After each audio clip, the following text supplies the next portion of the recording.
परमात्मा को प्यारे, दिव्य गुणों को धारण करके योगी बनो दुलारे। ज्योति बिंदु ही तोड़ेगा ये माया मोह का घेरा।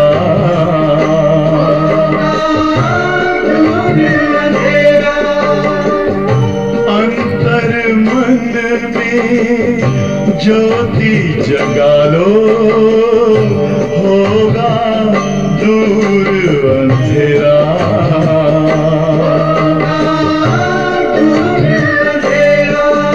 ओम शांति, ओम शांति, ओम शांति।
योगी वही है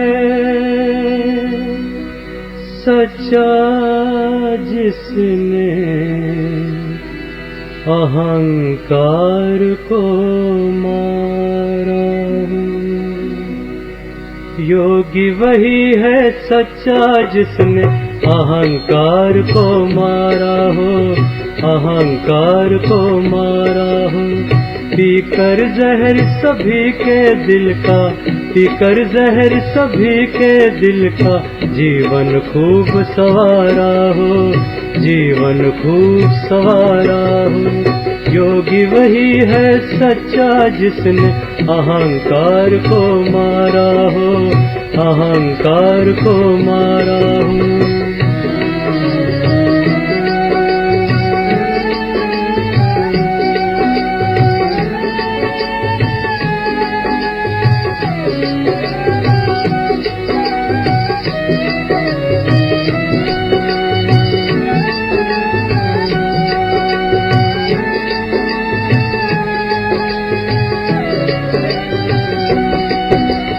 विघ्नों से ना घबराए, हंस हंस के सह जाए। विघ्नों से ना घबराए, हंस हंस के सह जाए। प्राणों की दे आहुति, सबके प्राण बचाए।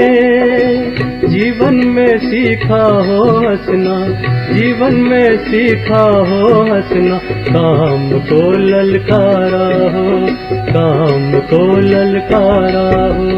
योगी वही है सच्चा जिसने अहंकार को मारा हो, अहंकार को मारा हो।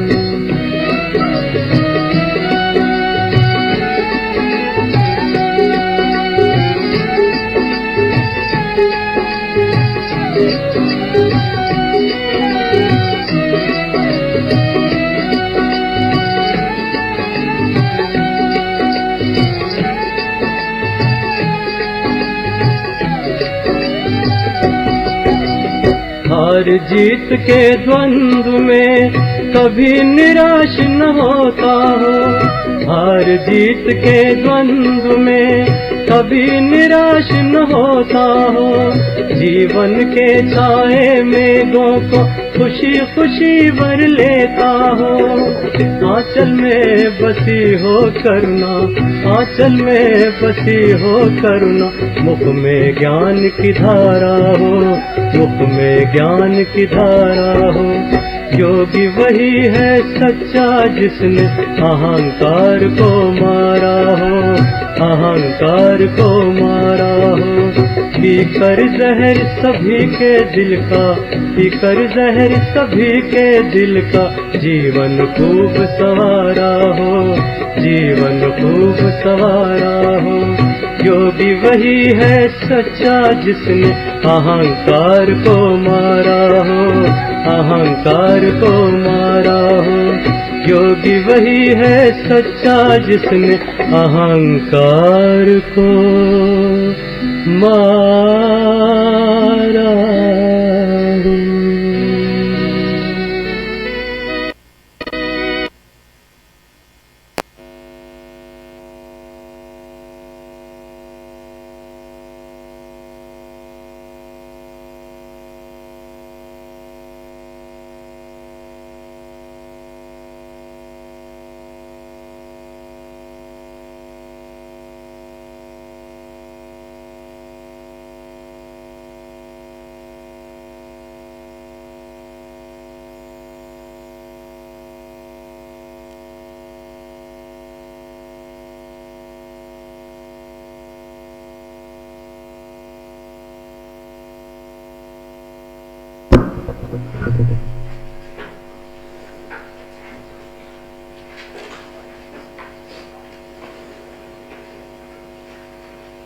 ओम शांति।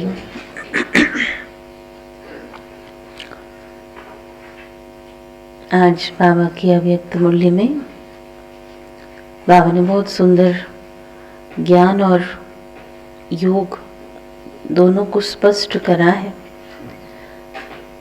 ज्ञान की सिद्धि किससे प्राप्त होती है? बाबा ने कहा कि ज्ञान सुनने सुनाने वाले तो बहुत हैं, लेकिन ज्ञान स्वरूप आत्माएं या ज्ञान की सिद्धि जिन आत्माओं को प्राप्त हो वो काफी कम है। बाबा कहते योग भी सभी करते हैं, लेकिन योग के प्रयोग ही नहीं है। माना हम आधे रास्ते पर ज्ञान सुन रहे हैं, लेकिन ज्ञान से जो सिद्धि प्राप्त होनी चाहिए वो नहीं हो रही है। कई परिस्थितियों में कई बार समझते भी है कि यहाँ शांत रहना है, तो अंदर रट भी रहे हैं कि मैं शांत स्वरूप हूं, लेकिन सिद्धि वो होती कि संकल्प किया कि मैं शांत हूं और उसी समय मैं शांत हो जाऊं। ये है ज्ञान की सिद्धि। तो बाबा ने ये भी कहा कि योग करते हैं सभी, लेकिन योग का प्रयोग नहीं करते, और योग के प्रयोग के माध्यम से जो सिद्धि प्राप्त होनी चाहिए तो वो नहीं है। तो आज टाइटल ही बहुत सुंदर है मुरली का, सहज सिद्धि प्राप्त करने के लिए, सहज सिद्धि प्राप्त करने के लिए ज्ञान स्वरूप प्रयोगी आत्मा बनो। ज्ञान स्वरूप प्रयोगी आत्मा बनो।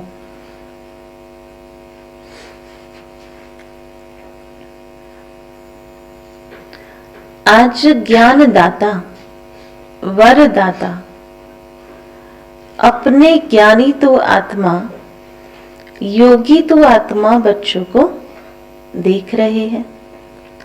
हर एक बच्चा ज्ञान स्वरूप और योग युक्त कहां तक बना है ना? दोनों प्राप्ति करनी है, ज्ञान स्वरूप बनना है और योग युक्त बनना है।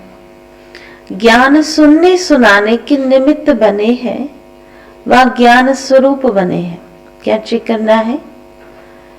केवल सुन रहे हैं, सुना रहे हैं या स्वरूप में है? समय प्रमाण योग लगाने वाले बने हो व सदा योगी जीवन, अर्थात हर कर्म में योग युक्त, युक्ति युक्त स्वतः व सदा के योगी बने हो।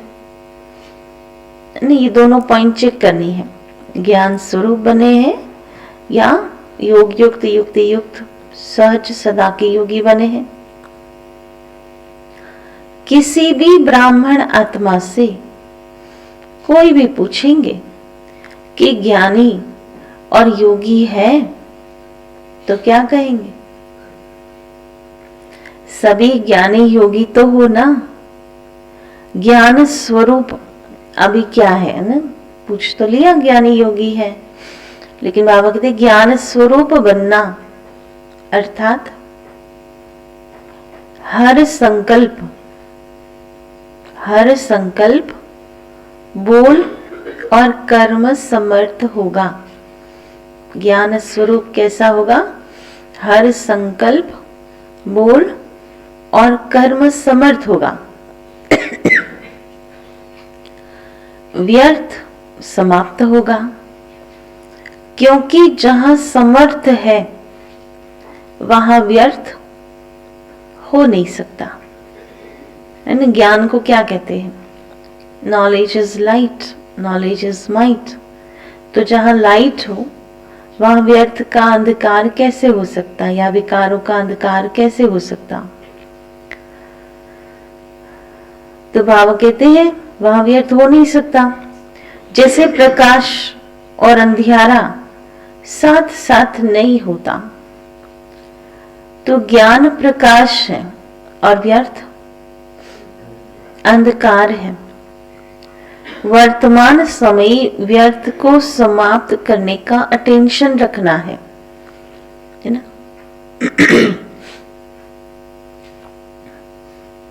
उसमें भी कहाँ अटेंशन रखेंगे? सबसे मुख्य बात, संकल्प रूपी बीज को समर्थ बनाना है। ऐसा नहीं कि मैं व्यर्थ कर्म बंद करूं, व्यर्थ बोलना बंद करूं, है ना, ऐसे स्टार्ट नहीं करना है। बाबा ने रूट से स्टार्ट करने को कहा कि पहले तो संकल्प ही हमारे व्यर्थ नहीं हो, है ना। व्यर्थ संकल्प किसे कहते हैं?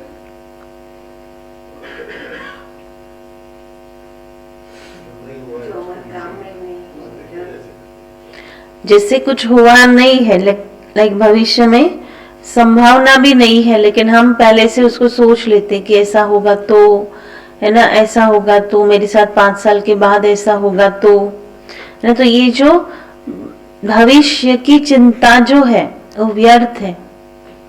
और पास्ट का चिंतन भी व्यर्थ है, क्योंकि वो ऑलरेडी फिनिश हो चुका है। और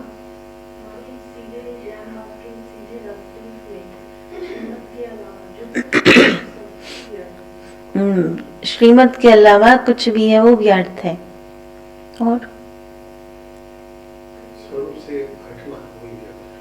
स्वरूप से हटना वो व्यर्थ है।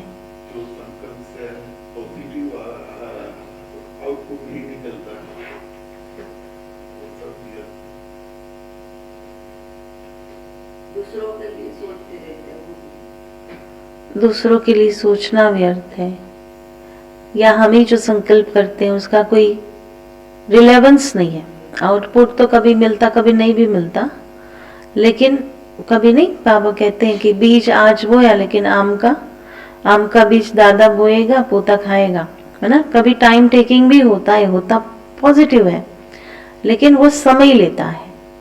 पर एक है कि उन आत्माओं के प्रति चिंतन करना वो व्यर्थ है। चिंतन माना आप 24 घंटे में किसका चिंतन करते? स्वचिंतन करते या आत्माओं का? ये आत्माओं का करते।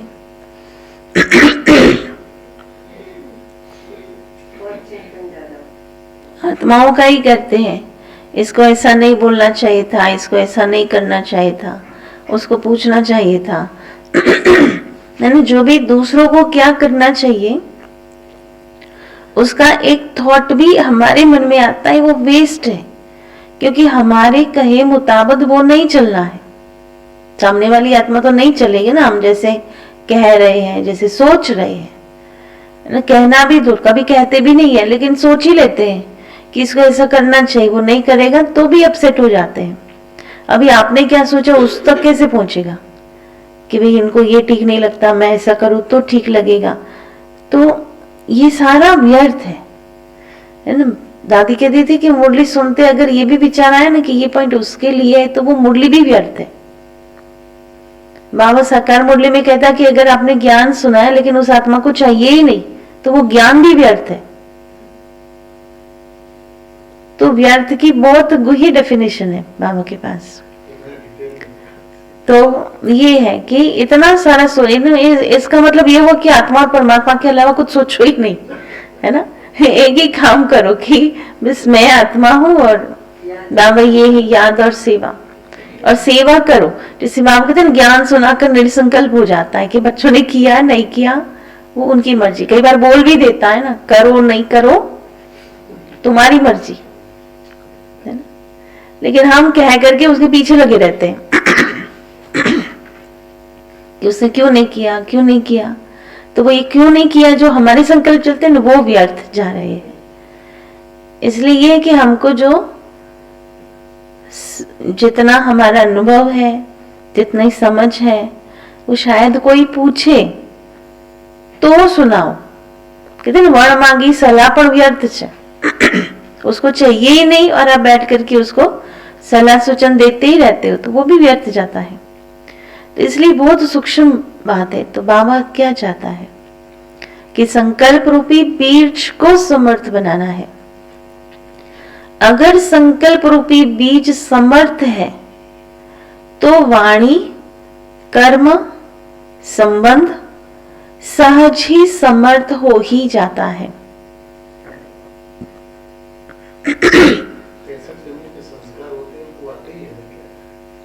इसलिए बाबा कहते कि 63 को याद नहीं करो, 84 को याद करो। मैंने आदि के जो संस्कार है है ना, बीच को थोड़ा डिलीट बटन होता तो कर लेते ना बीच में, लेकिन जो आदि के संस्कार है उसकी स्मृति में रहो। तो जो आदि के संस्कार और जो अभी आने वाले हैं निकट भविष्य में, उनके संस्कार को याद करो, तो जाकर के फिर हम थोड़ा, यही तो प्रैक्टिस है ना, बहुत गहरी प्रैक्टिस है। नहीं तो इतने सालों से, इतने वर्षों से इतनी सारी ब्राह्मण आत्माएं चल रही है, लेकिन फिर भी संपन्न नहीं बन रहे। उसका कारण क्या? यही तो मुसीबत है ना, व्यर्थ या साधारण की। नेगेटिव नहीं है, कोई इतना क्रोध नहीं कर लेते, इतना लौकिक जैसा नहीं रहते, लेकिन जो सूक्ष्म बातें हैं वो बहुत गहरी है, और उसको निकालने के लिए इसलिए बाबा कहते निरंतर सतर्क रहना पड़ता है। सावधानी जो कहते हैं ना, जागृतता, सोल कॉन्शियस। कॉन्शियस क्या है? जागृति है। कौन सी जागृति? मैं आत्मा हूं वो जागृति, मैं परमात्मा का बच्चा हूं वो जागृति, मैं बनने वाली देवता हूं वो जागृति। ये जो सारी जागृति है, अगर वो रही तो कहां प्रॉब्लम होना ही नहीं है। वो नहीं, ट्रैफिक में भी लिखते हैं कि सावधानी हटी तो दुर्घटना घटी। माना ये सावधानी हमारी जैसे जैसे जिस सेकंड हटी उसी समय हमसे कुछ होना है ना। इसलिए बाबा कहते हैं इंट्रोवर्ट रहो, अंतर्मुखी रहो। जितना कम बोलेंगे ना उतना अपने आप में स्वरूप में स्थित हो पाएंगे। जितना हम बोलते जाएंगे उतना कुछ ना कुछ फिर गड़बड़ करते ही रहते हैं।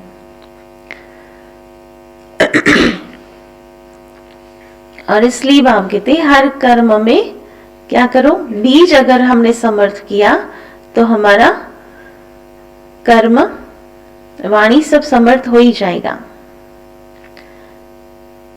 जैसे प्रकाश और अंधियारा साथ नहीं होता, उसी प्रकार क्या होगा, ज्ञान और व्यर्थ साथ में नहीं चल सकता। तो मुख्य बात है संकल्प। ज्ञान स्वरूप अर्थात हर समय, हर सेकंड, हर संकल्प समर्थ। अटेंशन के बिना कितना ही संकल्प भाग जाते हैं ना। हम कहते हैं हर सेकंड, हर समय और हर संकल्प समर्थ। योगी तो आत्मा सभी बने हो, है ना। ज्ञान डिपार्टमेंट पूरा ज्ञान सब्जेक्ट को समझा लिया कि हर सेकंड, हर संकल्प समर्थ हो। अभी योगी तो आत्मा सभी बने हो, लेकिन हर संकल्प स्वतः योग युक्त, युक्ति युक्त हो, इसमें नंबरवार है। योग सभी लगा रहे हैं ना, लेकिन योग युक्त, युक्ति युक्त बहुत कम है। क्यों नंबर बने? जब विधाता भी एक है, विधि भी एक है, फिर नंबर क्यों? तो बाप दादा ने देखा योगी तो बने हो, लेकिन प्रयोगी कम बने हो। योग करने और कराने दोनों में सभी होशियार है। ऐसा कोई है जो कहे कि योग कराना नहीं आता? क्या कहेंगे?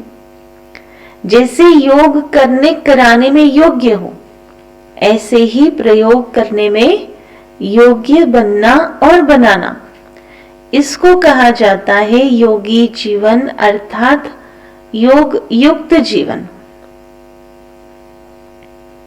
अभी प्रयोगी जीवन की आवश्यकता है।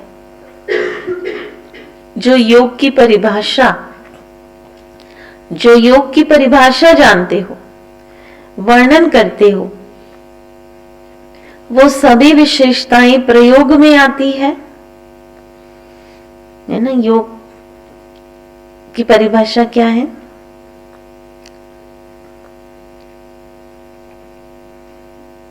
योग कैसे डिफाइन करते हैं,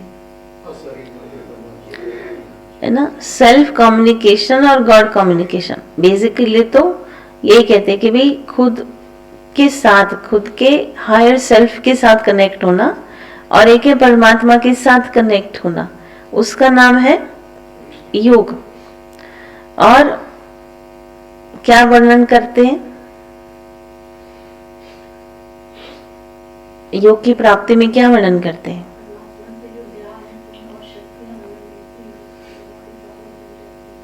वो फ्लो हम पर आता, राइट। जैसे किसी भी प्लग को हमने पावर के साथ कनेक्ट किया तो तुरंत वो चालू हो जाएगा ना, वो फ्लो अंदर आकर के उस इंस्ट्रूमेंट को चालू कर देता है। तो जैसे ही हम परम आत्मा के साथ कनेक्ट होते हैं या खुद की ही हायर सेल्फ के साथ, माना जो हमारा शुद्ध सतो प्रदान बीज रूप स्वरूप है हमारा, उसके साथ हमारा कनेक्शन हो, तो उसी समय पावर अनुभव होनी चाहिए। ऐसे नहीं मैं सोच रही हूँ मैं शांत स्वरूप हूँ, शांत स्वरूप, और धीरे धीरे शांति धाम में जाने के बजाय निंद्रा लोक में जा रही हूँ, है ना। तो वो शांत स्वरूप ये योग नहीं है, है ना। वो इतनी डीप साइलेंस है जो मुझे इतना पावर देती है कि आपको काम करने की, कार्य करने की क्षमता मिल जाती है। जिसको बाबा ने एक मुरली में कहा था कि आप 4 मिनट योग करो, आप 4 घंटे फुल एनर्जी में रहो, ये है योग। सबसे पहले अपने आप में ये चेक करो कि अपने संस्कार परिवर्तन में कहां तक प्रयोगी बने हैं। योग से क्या होता? परिवर्तन। तो अपने संस्कार कहां तक परिवर्तन हुए हैं। कल बाबा ने क्या कहा था?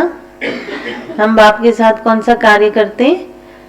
तत्वों को भी सतो प्रधान बनाने का, है ना। जब संसार सतो प्रधान करने जा रहे हैं तो स्वयं को परिवर्तन कर पाए हैं, स्वयं के संस्कार, क्योंकि आप सबके श्रेष्ठ संस्कार ही श्रेष्ठ संसार के रचना की नींव है।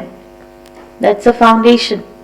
हमारे अभी के श्रेष्ठ संस्कार श्रेष्ठ संसार को लाएगा। अगर नींव मजबूत है तो अन्य सभी बातें स्वतः मजबूत हुई पड़ी है। तो यह देखो कि संस्कार समय पर का धोखा तो नहीं देते हैं। श्रेष्ठ संस्कार को परिवर्तन करने वाले कैसी भी व्यक्ति हो, है ना। अभी मेरा श्रेष्ठ संस्कार है तो उसमें क्या होगा? कैसा भी व्यक्ति हो, वस्तु हो, परिस्थिति हो, योग के प्रयोग करने वाली आत्मा को श्रेष्ठ से साधारणता में हिला नहीं सकती। क्या कहा?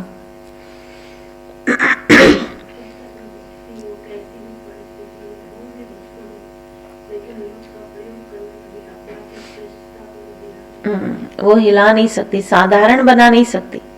ऐसे नहीं कि बात ही ऐसी थी ना, व्यक्ति ही ऐसा था, वायुमंडल ऐसा था, इसलिए श्रेष्ठ संस्कार को परिवर्तन कर साधारण व व्यर्थ बना दिया।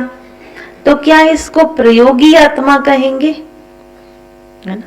किसी का कुछ मना, किसी ने कुछ बोला, किसी ने कुछ व्यवहार कर दिया, हमने वो देख लिया, है ना। तो कई बार वायुमंडल ऐसा होता है, हम भी जब लौकिक में आप लोग जाते हो, सिचुएशन ऐसी होती है तो उसके प्रभाव में आ जाते हैं, तो वो योगी आत्मा नहीं आ सकती। अगर समय पर योग की शक्तियों का प्रयोग नहीं हुआ तो इसको क्या कहा जाएगा? तो पहले इस फाउंडेशन को देखो कि कहां तक समय पर प्रयोगी बने हैं, यानी टाइम पर उसको अप्लाई करना, इंप्लीमेंट करना, तो रिजल्ट मिलेगी। अगर स्व के संस्कार परिवर्तक नहीं बने हो तो नए संसार परिवर्तक कैसे बनेंगे? है ना। जो एक्सपेरिमेंट्स करते हैं वो क्या करते हैं? छोटी छोटी चीजों पर पहले एक्सपेरिमेंट होता है ना। और एक्सपेरिमेंट में क्या होता है, जैसे मान लो कि 4-5 केमिकल्स मिलाने हैं तो सारे ही मिलकर के डाल नहीं देते, है ना। पहले 2 को कंबाइन करेंगे, फिर उसको कुछ टाइम देना पड़ता है, फिर तीसरा ऐड होता है, फिर उसमें क्या रिएक्शंस आते हैं वो नोट होते हैं, फिर चौथा ऐड होता है ना। सब लैब में काम करने वाले होते हैं तो वो अलग अलग प्रकार के जो एक्सपेरिमेंट्स करते हैं तो उसमें टाइम होता है। अगर उसी समय पर हमको जो डालना है वो नहीं डाला तो जो चाहे वो रिजल्ट मिलेगा, फेल हो जाएगा एक्सपेरिमेंट। तो उसी प्रकार जो समय, जो सिचुएशन खड़ी हुई है, उस समय मुझे एक्चुअली जो बोलना है, जो करना है, जो संकल्प चलने चाहिए, वो नहीं करे और उसके बाद करे तो वो तो रॉन्ग है। उसके पहले कर दिए तब भी रॉन्ग है। टाइम पर एक्चुअली हमको क्या करना है, इसको कहते हैं युक्ति युक्त। युक्ति युक्त चालाकी नहीं है, युक्ति युक्त किसी को गोल घुमाना नहीं है। युक्ति युक्त ये है कि एप्ट टाइम पर, मैंने प्रॉपर टाइम पर प्रॉपर रीति से उसको इम्प्लीमेंट करना यथार्थ रूप से, वो है युक्ति युक्त। और युक्ति युक्त वही बन सकता जो योग युक्त होगा, माना जो कनेक्टेड होगा भगवान के साथ, लाइन क्लियर होगी, वो टाइम पर क्या करना है क्या नहीं करना है वो भी उसके कंट्रोल में होगा। तो प्रयोगी आत्मा की पहली निशानी है क्या, संस्कार के ऊपर सदा प्रयोग में विजयी, वो भी दूसरे के संस्कार नहीं, है ना, खुद के संस्कार। दूसरी निशानी एक है स्वयं के संस्कार पर विजयी, ये है प्रयोगी आत्मा। दूसरी निशानी प्रकृति द्वारा आने वाली परिस्थितियों पर योग के प्रयोग द्वारा विजयी। समय प्रति समय प्रकृति की हलचल भी योगी आत्मा को अपने तरफ आकर्षित करती है। कैसे? प्रकृति की हलचल, इन्हें बहुत ठंडी है, इसमें तो मैं सेंटर पर नहीं जा सकती, है ना। योगी आत्मा कि आज बहुत ठंडी है, आज अमृत वेला सो ही लेते हैं, है ना। उठेंगे फिर बहुत ठंड लग जाएंगी, फिर सर्दी लग जाएंगी, फिर बीमार होगी, उससे अच्छा है अभी, है ना, सो जाओ या नहीं जाओ बाहर। तो ये है कि प्रकृति हमको रोक लेती है, तो वो आकर्षित नहीं करती। ऐसे समय पर योग की विधि प्रयोग में आती है।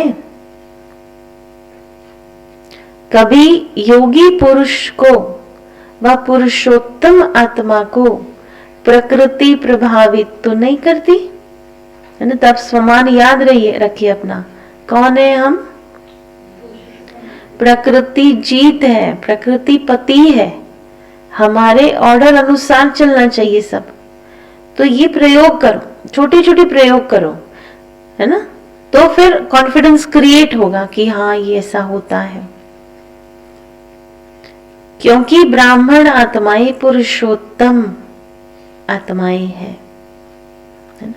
तो इसलिए हर घड़ी योग का प्रयोग करो, प्रयोग करेंगे रिजल्ट मिलेंगे तो आपका कॉन्फिडेंस बिल्ड होगा, है ना। एक बार शायद मैंने पहले भी सुनाया है, हम लोग जब मैं यूएस गई थी तो वहां डिज्नी वर्ल्ड पर गए थे, तो वहां हमने टिकट सारी बाई कर ली थी। फ्लोरिडा में है मेन डिज्नी वर्ल्ड, तो वहां गए थे तो टिकट्स बाई कर ली थी और वो काफी महंगी थी। आई थिंक $300 की थी एक व्यक्ति की, या ऐसा ही कुछ था, पर काफी महंगी थी। और उन्होंने टिकट खरीदने के बाद वेदर देखा दूसरे दिन का, तो हेवी थंडरस्टॉर्म था। तो रात्रि हम लोग एक जगह घूम करके आए थे, फिर रात्रि भोजन वगैरह बन रहा था, तो भाई लोग सारे मिल करके टेंशन कर रहे थे कि भाई कल तो वेदर ही बिल्कुल खराब है और हमारी कल की टिकट्स हैं, तो हम कैसे जाएंगे। फिर जिस बहन से वो टिकट खरीदी थी उसको फोन किया इन लोगों ने कि क्या हमारा पोस्टपोन हो सकता है, एक दिन बाद में यही टिकट यूज हो सकती है। अगर वो डिज्नी में ही कहाँ काम करती थी, एक्स काम करती थी, तो कि वो कर सकते हैं। तो उससे बोला कि नहीं, कुछ नहीं हो सकता, यही चलनी है, या तो कैंसिल होगी फिर दूसरे दिन दूसरी खरीदनी पड़ेगी। तो फिर ये सब भोग लगा और हम जब भोजन पर बैठे तो सारे जो घुसपुस कर रहे थे, मैंने बोला क्या हुआ, तो बोला कि कल तो ऐसा वेदर है। मैंने बोला कुछ नहीं होगा, हम जाएंगे ना, फुल नाइस वेदर होगा। तो उसमें से एक भाई ये भी बोला कि ये इंडिया का फोरकास्ट नहीं है, ये यूएस का फोरकास्ट है, और वो फोरकास्ट ही होता है, मना सही ही होता है, इसमें कोई मेल नहीं हो सकता, ये होगा मना होगा। मैंने बोला नहीं होगा। फिर हमने भोजन के बाद सबको कहा 5 मिनट हम बाबा को याद करते हैं, और देखना कल फुल सनशाइन होगा, हम बहुत अच्छा एंजॉय करेंगे। और सुबह से गए, बहुत अच्छा सनशाइन था, बहुत एंजॉय किया। लास्ट शो वाटर शो होता है डॉल्फिन का, तो वो शो भी देखा। और फिर 5:30 आई थिंक थे, वो लास्ट शो था जो सारा कंप्लीट डिज्नी हो गया था। और शो से निकलते समय हैवी थंडरस्टॉर्म, सारे भीग गए, सब कुछ हुआ। पर सारे शोज, क्योंकि वो शोज वो लाइव स्काई के नीचे थे, अगर ये थंडरस्टॉर्म होता तो सारे शोज वहां ही स्टॉप हो जाते, माना डिज्नी में ही नहीं चलते, तो फिर जाने की बात ही नहीं थी। तो फिर वापस जाते समय वो जो भाई बोला था कि ये विदेश का फॉरकास्ट है, तो फिर कहा कि मान गए आपके योग को। तो ये ऐसी तो कई आपने भी बहुत सारे अनुभव करे होंगे कि हम गए और बारिश उसी समय ही बंद हो गई। हम लोग ही यहाँ क्लास में करते हैं ना कि बारिश के समय पर क्लास छूटेगा, बारिश उसी समय थोड़ा स्लाइट हो जाएंगी, लाइट हो जाएंगी या बंद भी हो जाएंगी, और हम घर पे पहुंच करके वापस फिर शुरू हो जाएंगे। तो ऐसे बहुत सारे छोटे छोटे प्रयोग हैं जो करते रहेंगे, तो फिर हमको हमारे योग पर विश्वास आएगा, हमारे थॉट पर विश्वास आएगा। तो प्रकृति पुरुषोत्तम आत्माओं की दासी है, याद रखो। क्या? प्रकृति पुरुषोत्तम आत्माओं की दासी है। मालिक दासी के प्रभाव में आ जाए, इसको क्या कहेंगे? और इसलिए आप याद रखिए, है ना, जब भी आपको सेंटर पर आते समय मान लो हैवी बारिश है या ठंडी है, तो वो बारिश रीजन नहीं होता है, हमारा आलस्य रीजन होता है। फिर वो तो मन मनाने के लिए भी ऐसा है ना इसलिए, ये वैसा है ना इसलिए, बाकी आप थॉट करो और नहीं निकल सको, ये हो नहीं सकता। आजकल पुरुषोत्तम आत्माओं को प्रकृति साधनों और सेल्वेशन के रूप में प्रभावित करती है। साधन व सेल्वेशन के आधार पर योगी जीवन है। क्या हो गया अभी? साधन और सेल्वेशन के आधार पर योगी जीवन है। साधन व सेल्वेशन कम तो योग युग भी कम, है ना। पहले हमें याद है, भाई शरीर भी वैसे हो गए हैं। हमको याद है हम लोग जब सेंटर पर जाते थे, ये चेयर्स नहीं हुआ करती थी। चेयर्स तो बहुत पीछे, नारायणपुरा का जो क्लास था तो आगे से लेकर पीछे तक सारा पट्ट रहता था, गद्दियां बिछती थी, और पीछे 10 एक चेयर्स, 5 माताओं के साइड, 5 भाइयों के साइड, जो बहुत बहुत बुजुर्ग होते थे, जो बिल्कुल बैठ नहीं सकते, बाकी सारे नीचे ही बैठते थे। और हमको याद है मुकेश भाई के फादर MP पटेल साहब, वो इनकम टैक्स कमिश्नर थे, वो फर्स्ट गद्दी पर भाइयों के साइड बैठते थे, मैं फर्स्ट गद्दी बहनों के साइड पर बैठती थी। वो इतने बुजुर्ग 70 इयर्स पर भी वो नीचे पलाटी लगाकर बैठते थे।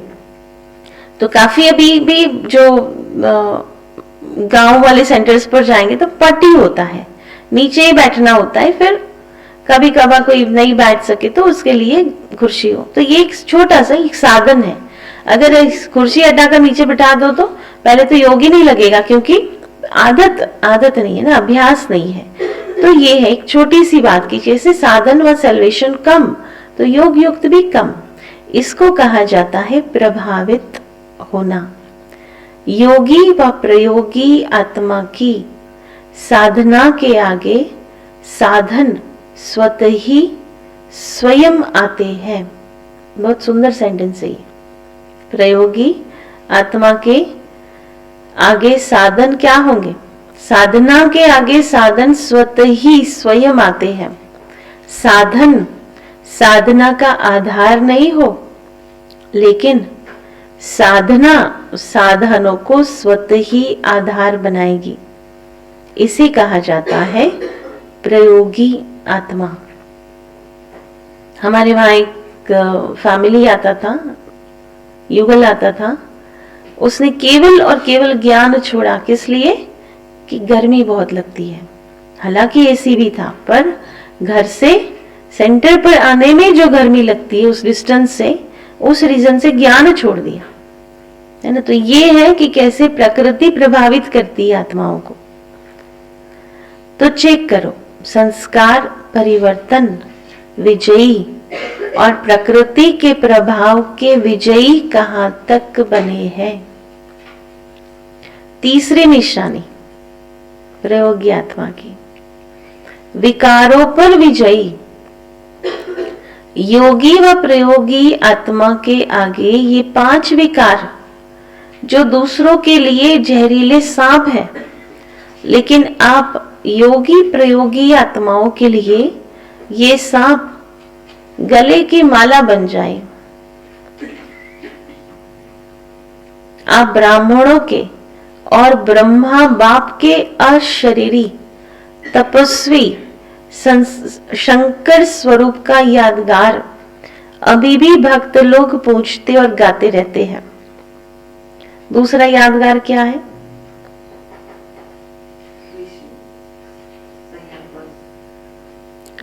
दूसरा यादगार है, ये सांप आपके अधीन ऐसे बने, ऐसे अधीन बन जाते हैं जो आपके खुशी में नाचने की स्टेज बन जाते हैं।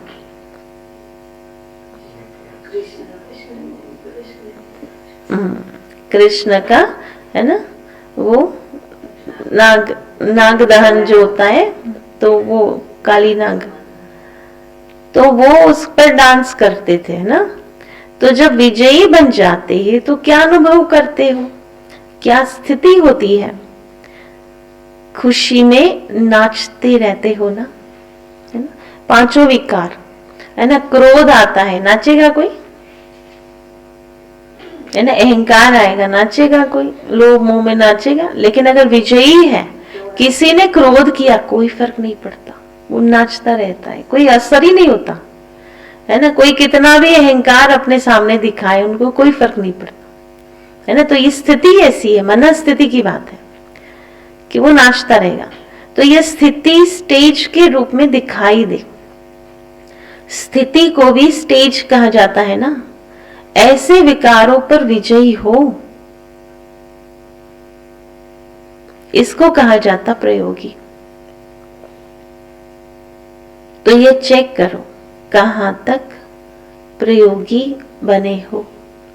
अगर योग का समय पर प्रयोग नहीं, योग की विधि से समय पर सिद्धि नहीं, तो यथार्थ विधि कहेंगे, यथार्थ योगी कहेंगे, है ना। छोटी छोटी बात में अपसेट हो जाना, फीलिंग में आ जाना, है ना, ये योग नहीं है, योग की स्थिति नहीं है।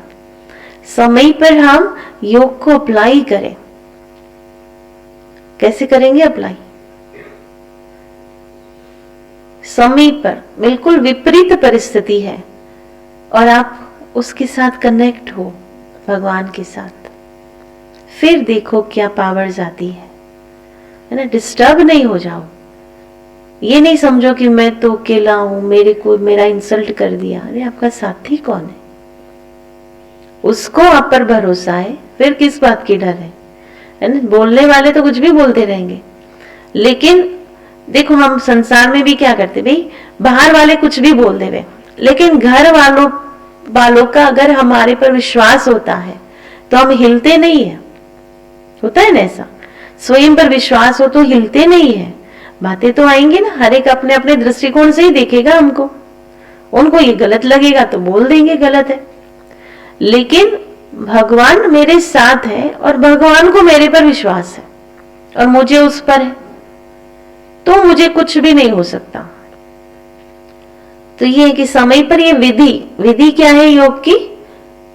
अपने हायर सेल्फ के साथ कनेक्ट होना, परम शक्ति के साथ कनेक्ट होना। विधि तो यही है ना, विधि में और क्या है? उस समय कोई मंथन थोड़ी करके लिखेंगे, है ना। तो कनेक्शन इज अ विधि। योग माना कनेक्शन, योग माना जोड़न, योग माना स्मृति स्वरूप। अगर वो आ गया विधि तो सफलता मिलनी ही मिलनी है। समय अपनी तीव्र गति समय प्रति समय दिखा रहा है। अनेकता, अधर्म, तमो प्रधानता हर क्षेत्र में तीव्र गति से बढ़ता जा रहा है। ऐसे समय पर आपके योग के विधि की वृद्धि व विधि से सिद्धि में वृद्धि तीव्र गति से होना आवश्यक है। नंबर आगे बढ़ने का आधार है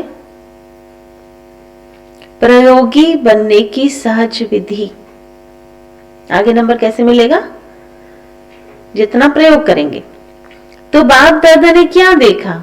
समय पर प्रयोग करने में तीव्र गति के बजाय साधारण गति है। अभी इसको बढ़ाओ तो क्या होगा? सिद्धि स्वरूप अनुभव करते जाएंगे।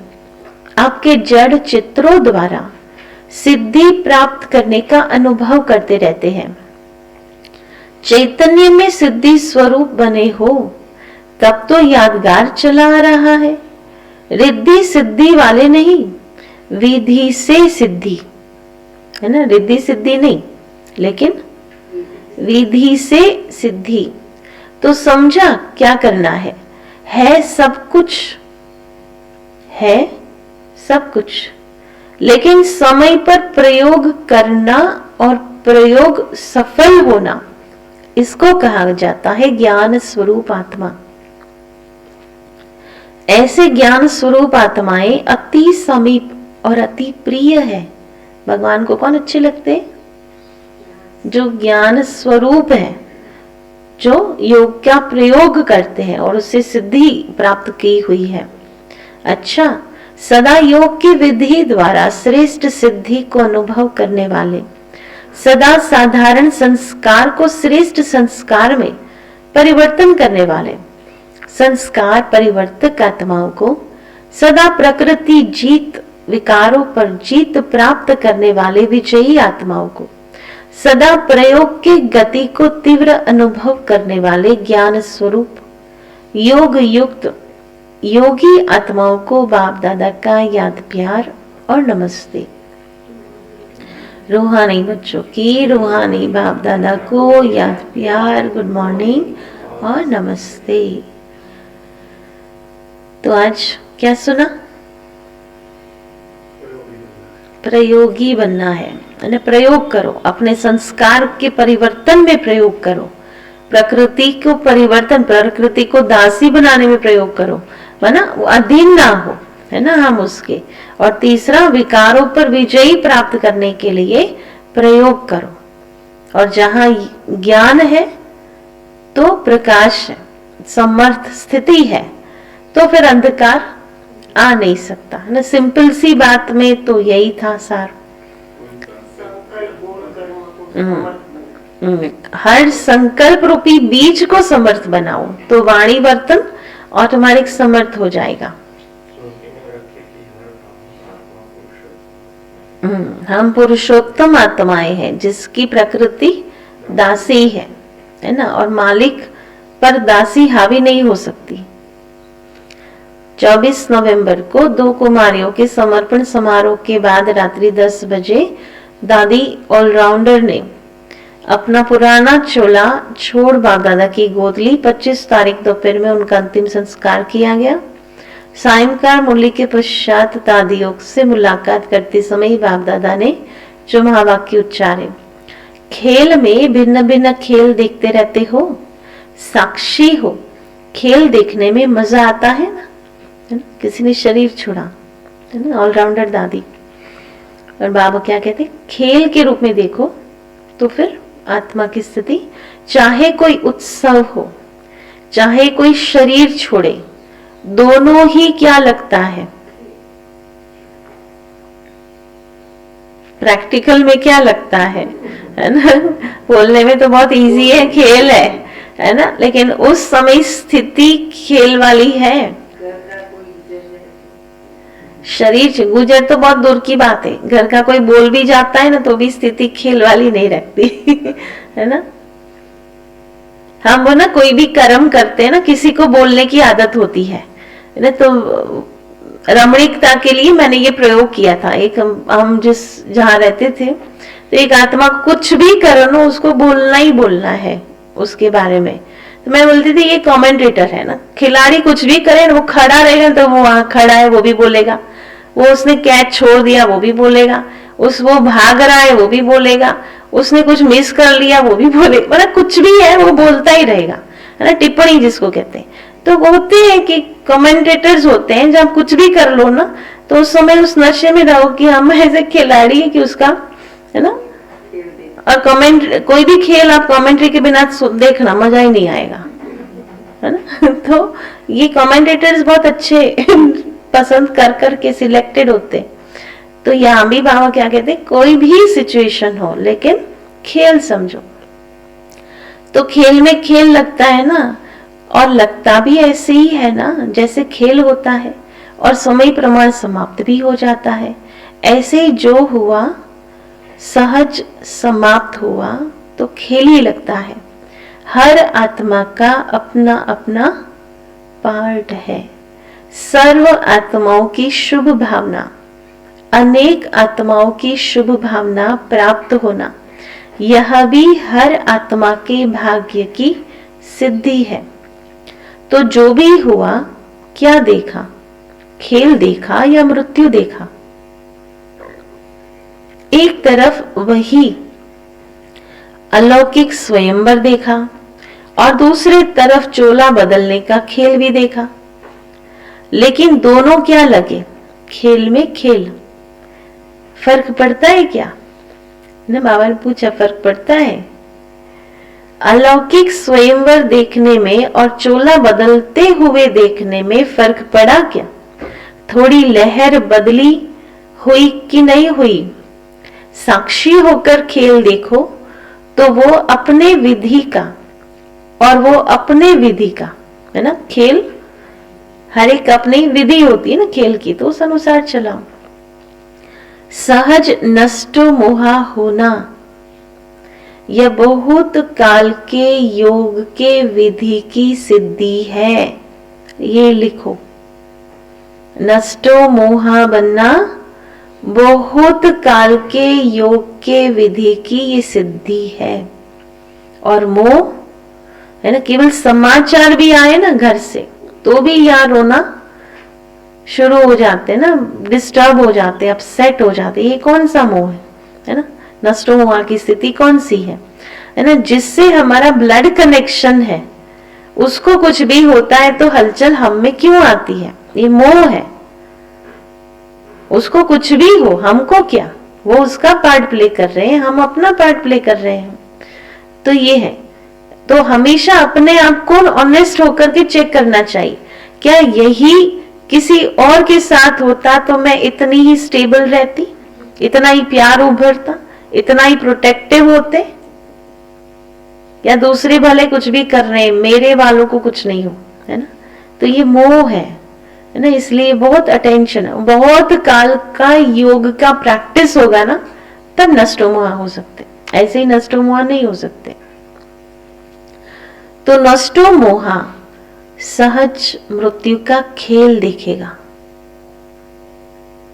इस खेल का क्या रहस्य देखा?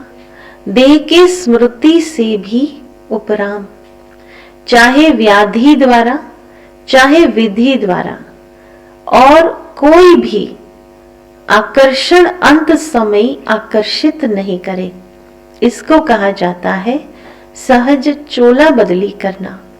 तो क्या करना है? नष्टो मोहा। सेंटर भी याद नहीं आए। टीचर्स को देखते हुए बाबा बोले, ऐसे नहीं कोई जिज्ञासु याद आ जाए, कोई सेंटर की वस्तु याद आ जाए, कुछ किनारे किया हुआ याद आ जाए। स्पेशल रखते हैं ना, सबसे न्यारे और बाप के प्यारे, पहले से ही किनारे छूटे हुए हो, कोई किनारे को सहारा नहीं बनाना है, सिवाय मंजिल के और कोई लगाव नहीं हो। अच्छा, निर्मल शांता दादी से संगठन अच्छा लगता है, संगठन की विशेष शोभा हो, सबकी नजर कितने प्यार से आप सबकी तरफ जाती है। जब तक जितनी सेवा है उतनी सेवा शरीर द्वारा होनी ही है। कैसे भी करके शरीर चलता ही रहेगा। शरीर को चलाने का ढंग आ गया है ना। अच्छा चल रहा है क्योंकि बाप की और सबकी दुआएं हैं। खुश रहना है और खुशी बांटनी है। तो क्या काम है? क्या काम है? काम एक ही करो, बाकी काम ऑटोमेटिक हो जाएंगे, है ना। सब देख देख कितने खुश होते हैं, तो खुशी बांट रहे हो ना। खा भी रहे हो, बांट भी रहे हो। क्या खाना भी है? कभी सुना है ऐसा? खुशी, हाँ, तो खाना भी है और बांटना भी है। आप सब एक एक दर्शनीय मूर्त हो। सबकी नजर निमित्त आत्माओं तरफ जाती है ना, तो दर्शनीय मूर्त हो गए। अच्छा, ब्राह्मण जीवन का आधार याद और सेवा। ड्रामा अनुसार ब्राह्मण जीवन में सभी को सेवा का चांस मिला हुआ है ना, क्योंकि ब्राह्मण जीवन का आधार ही है याद और सेवा। अगर याद और सेवा कमजोर है तो जैसे शरीर का आधार कमजोर हो जाता है, तो शरीर दवाइयों के धक्के से चलता है। शरीर कमजोर हो गया तो दवाई खानी पड़ती है। तो ब्राह्मण जीवन में अगर याद और सेवा का आधार मजबूत नहीं, कमजोर है, तो वह ब्राह्मण जीवन भी कभी तेज चलेगा, कभी ढीला चलेगा, धक्के से चलेगा। कोई सहयोग मिले, कोई साथ मिले, कोई सरकमस्टेंस मिले तो चलेंगे, नहीं तो ढीले हो जाएंगे। इसलिए याद और सेवा का विशेष आधार सदा शक्तिशाली चाहिए। दोनों ही शक्तिशाली हो। सेवा बहुत है, याद कमजोर है, तो या याद बहुत अच्छी है, सेवा कमजोर है, तो भी तीव्र गति नहीं हो सकती। याद और सेवा दोनों में तीव्र गति चाहिए, शक्तिशाली चाहिए। तो दोनों ही शक्तिशाली है या फर्क पड़ जाता है। कभी सेवा ज्यादा हो जाती, कभी याद ज्यादा हो जाती। दोनों साथ साथ हो, याद और निस्वार्थ सेवा। स्वार्थ की सेवा नहीं, निस्वार्थ सेवा। तो मायाजीत बनना बहुत सहज है। हर कर्म में कर्म की समाप्ति के पहले सदा विजयी दिखाई देगी। इतना अटल निश्चय का अनुभव होगा कि विजयी तो हुई पड़ी है। अगर ब्राह्मण आत्माओं की विजयी नहीं होगी तो और किसकी होगी? क्षत्रिय की होगी क्या? ब्राह्मणों की विजयी है ना, क्वेश्चन मार्क नहीं होगा। कर तो रहे हैं, चल तो रहे हैं, देख लेंगे, हो जाएगा, होना तो चाहिए, तो ये शब्द नहीं आएंगे। पता नहीं क्या होगा, होगा या नहीं होगा, ये निश्चय के बोल है। ये जो बोल रहे हैं निश्चय बुद्धि विजयी का गायन है ना, तो जब प्रैक्टिकल हुआ है तब तो गायन है। निश्चय बुद्धि की निशानी है विजयी निश्चित। जैसे किसी भी प्रकार की किसी को शक्ति होती है, चाहे धन की हो, बुद्धि की हो, संबंध संपर्क की हो, तो उसको निश्चय रहता है कि ये क्या बड़ी बात है, ये तो कोई बात ही नहीं है। तो आपके पास क्या है? आपके पास तो सब शक्तियां हैं।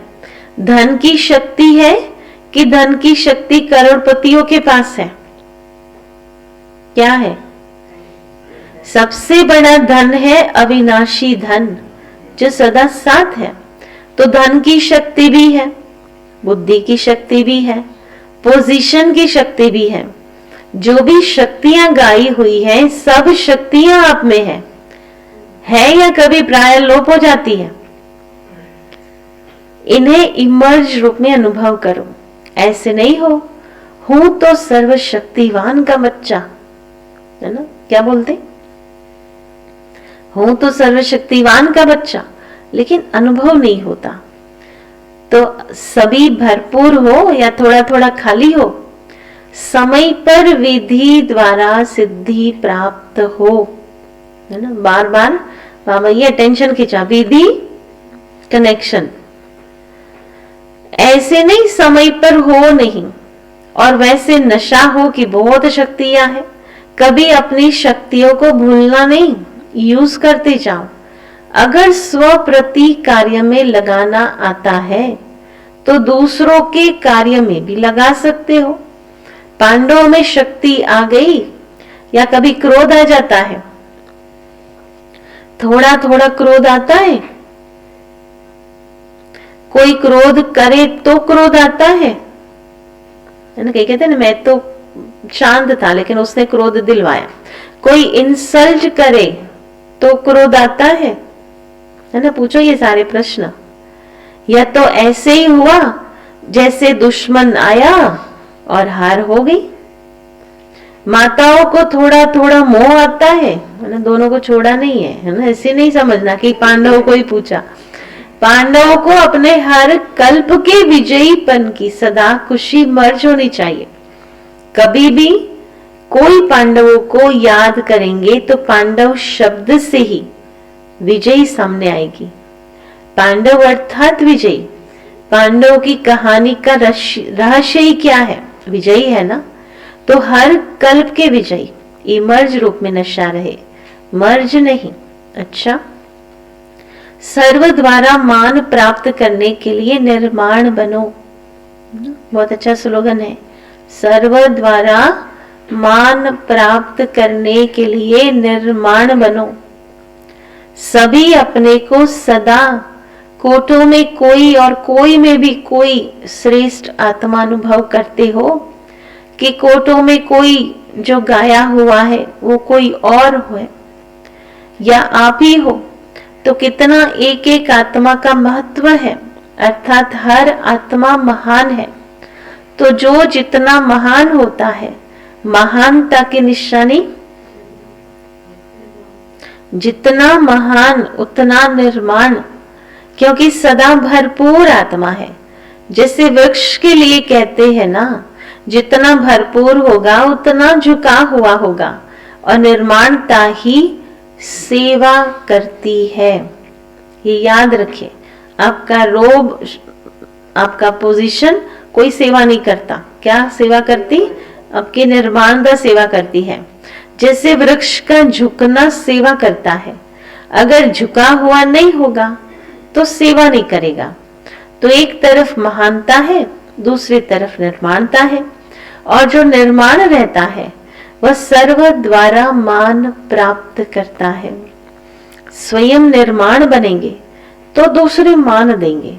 जो अभिमान में रहता है उसको कोई मान नहीं देता,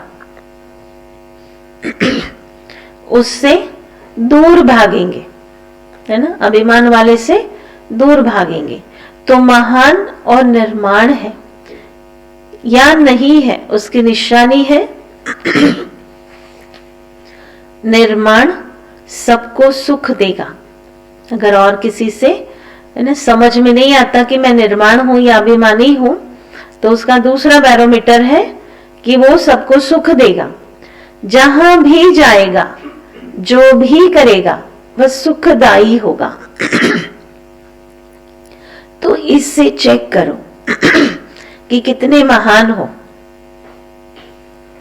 सुखदायी के आधार पर चेक करो कि महान हो या नहीं, है ना? जो दुख देता वो महान नहीं होता।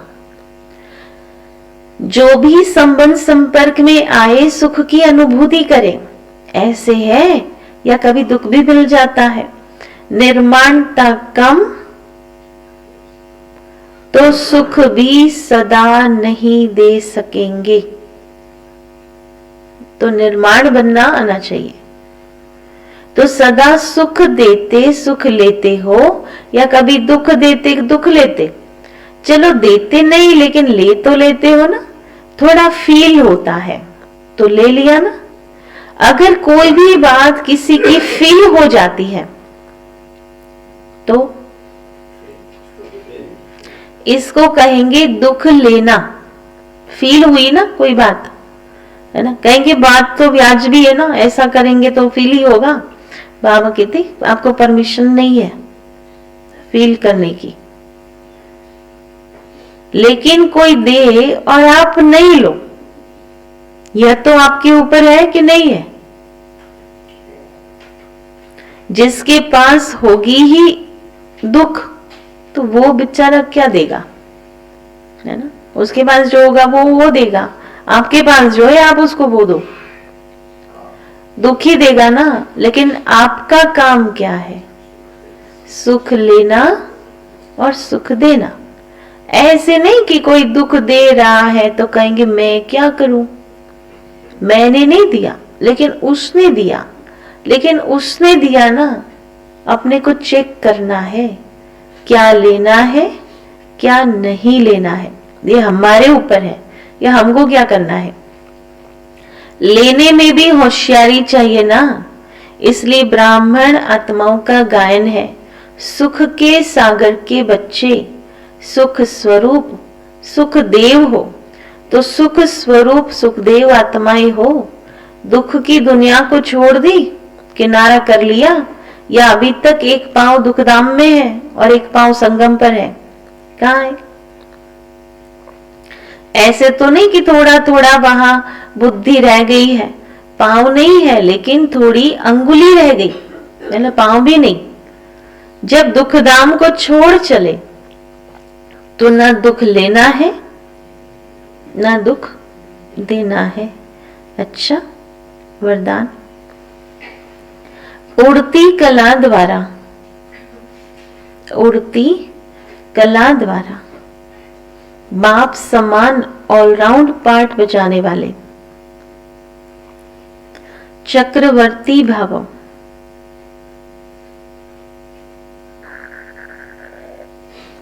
जैसे बाप ऑलराउंड पार्टधारी है, सखा भी बन सकते हैं तो बाप भी बन सकते। ऐसे उड़ती कला वाले जिस समय जिस सेवा की आवश्यकता होगी उसमें संपन्न पार्ट बजा सकेंगे। इसको ही कहा जाता है ऑलराउंड उड़ता पंछी।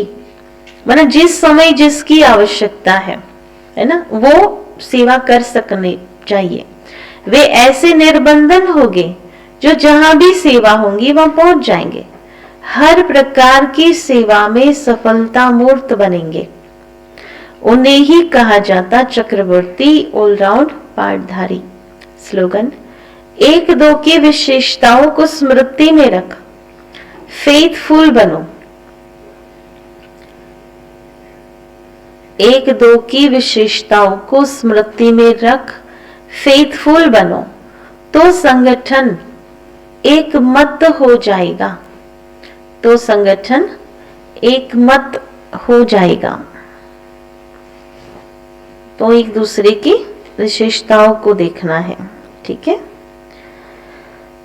आज का स्वमान है, मैं ज्ञान स्वरूप आत्मा हूं, मैं ज्ञान स्वरूप आत्मा हूं। चिंतन है, क्या मैं आज व्यर्थ संकल्प बोल और कर्म से मुक्त रहा।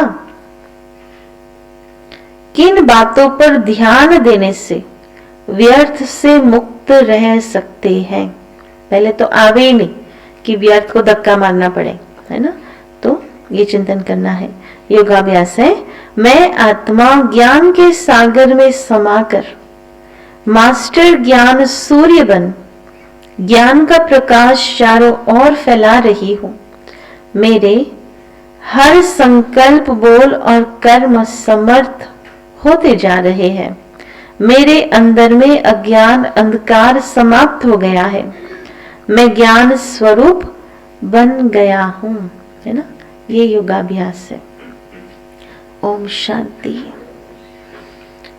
तो भी आदरणीय भाई साहब आएंगे और जो प्रोजेक्ट शिवरात्रि के लिए लिया है तो वो भाई साहब विस्तार से बताएंगे।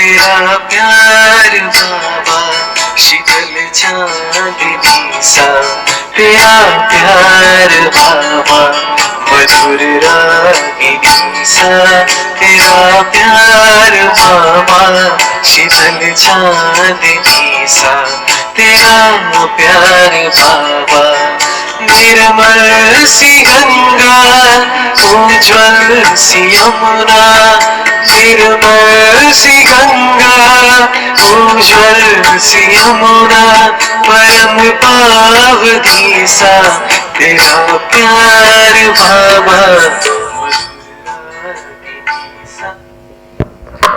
ओम शांति। ये अंकित भाई हैं बिहार बक्सर से। 18 फरवरी महाशिवरात्रि शिव जयंती के दिन यहाँ आपके पास आना चाहते हैं ये गीत गाने के लिए। अभी 2 दिन पहले ही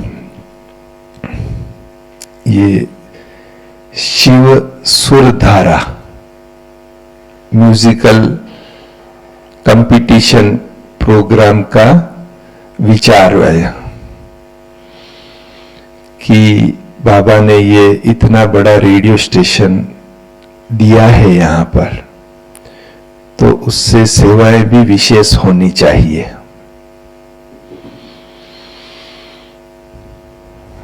आज की मुरली में बाबा ने बहुत स्पष्ट शब्दों में कहा कि खुश रहना भी है और खुशियां बांटनी भी है। बांटने के लिए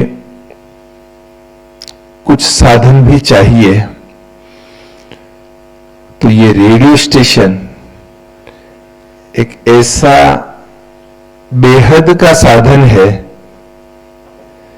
जिसका स्लोगन ही क्या रखा है अपन ने, खुश रहो आबाद रहो। तो ये खुशियां बांटने के लिए ही कि शिव जयंती पर बाबा का महिमा धूमधाम से हो, उसके लिए विशेष ये प्रोग्राम बना शिव सुरधारा 2023। तो जो भी गीत गाने वाले भाई बहने हैं, जिनको गाने का शौक है या रुचि है, प्रैक्टिस है, वो भाई बहने इसमें पार्टिसिपेट करेंगे। और शर्त पहली क्या है कि शिव बाबा के ही गीत गाना है, चाहे भक्ति वाले, लौकिक वाले, बाबा के जो भी है, लेकिन गाना है। विचार तो किया था कि अहमदाबाद से आएंगे। मीटिंग जब छोटी सी टीम की मीटिंग हुई सेंटर निवासियों की और टीम की, कि कितने लोग ऐसे आएंगे जो ये मतलब ऐसा एंट्री अपना वीडियो रिकॉर्ड करके भेजेंगे। तो किसी ने कहा 30, किसी ने कहा 50, किसी ने कहा 100, बहन जी ने कहा 500। लेकिन जो उमंग उत्साह देखने को मिल रहा है और जिस प्रकार से बाबा ने ये 2 दिन में जो करवाया है, नॉर्मली एक लोगो बनाने में 10 से 15 दिन जाता है, लोगो बना के फाइनल होने में और पेम्पलेट बनाने में। तो 4-6 घंटे में लोगो भी बन गया, कल पेम्पलेट भी बन गया। इतना फास्ट बाबा करवा रहा है और क्वालिटी वाला इतना करवा रहा है। आप देखेंगे पेम्पलेट तो ऐसा लगता है कि ये कोई रियल में बहुत बड़ी रीच इवेंट हो रही है, उसका ये पेम्पलेट है या लोगो है। और भाग लेने वाले ऑल इंडिया से, अहमदाबाद की लिमिट ही नहीं रही अभी, ऑल इंडिया से। तो कितनी एंट्रीज आएंगी कितने जजेस को सब, ये 3 राउंड होंगे, 3 राउंड में चेकिंग होगा इसका। कितने जजेस को ये सौंपना पड़ेगा चेकिंग के लिए, फिर उनका सब कंपैरिजन करना, नेक्स्ट राउंड के लिए सिलेक्शन करना, फिर नेक्स्ट राउंड में फिर वापस जजेस को सौंपना, फिर उनसे वीडियो मंगवाना, उनका शॉटिंग करना, इन सब वीडियो को YouTube पर डालना, अपनी YouTube चैनल पर, और जज वहां से जज करेंगे। और इन सबको भी मैसेज देते रहना कि भाई ये आपका YouTube का जो है लिंक है जिस पे आप अपना वीडियो देख सकते हो या लोगों को दिखा सकते हो। पूरा प्रचार प्रसार सोशल मीडिया में, होर्डिंग्स लगवाना, बैनर्स लगवाना, न्यूज़पेपर में देना।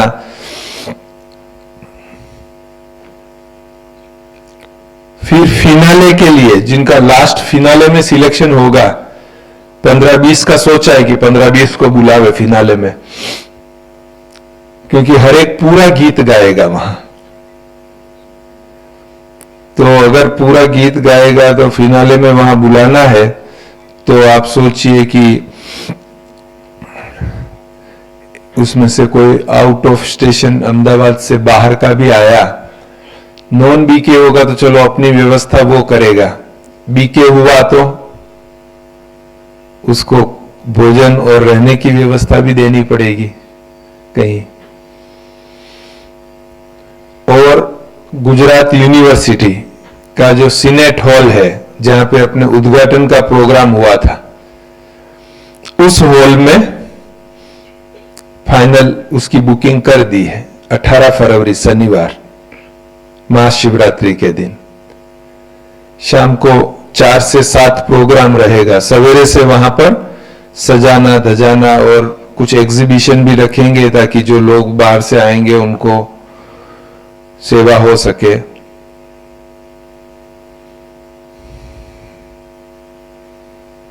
कितने बड़ा प्रोग्राम। और अभी तो रेडियो 1 मास का भी नहीं हुआ है।